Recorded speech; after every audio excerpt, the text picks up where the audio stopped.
اسی نے انسان کو ٹھیکرے کی طرح کھنکھناتی مٹی سے بنایا اور جنات کو آگ کے شعلے سے پیدا کیا، تو تم اپنے پروردگار کی کون کون سی نعمت کو جھٹلاؤ گے؟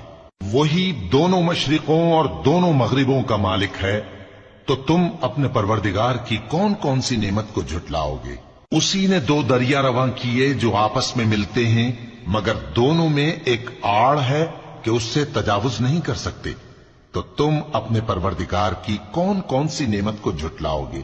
ان دونوں دریاؤں سے موتی اور مونگے نکلتے ہیں، تو تم اپنے پروردگار کی کون کون سی نعمت کو جھٹلاؤ گے؟ اور جہاز بھی اسی کے ہیں جو سمندر میں پہاڑوں کی طرح اونچے کھڑے ہوتے ہیں، تو تم اپنے پروردگار کی کون کون سی نعمت کو جھٹلاؤ گے؟ جو مخلوق زمین پر ہے سب کو فنا ہونا ہے، اور تمہارے پروردگار ہی کی ذات جو صاحب جلال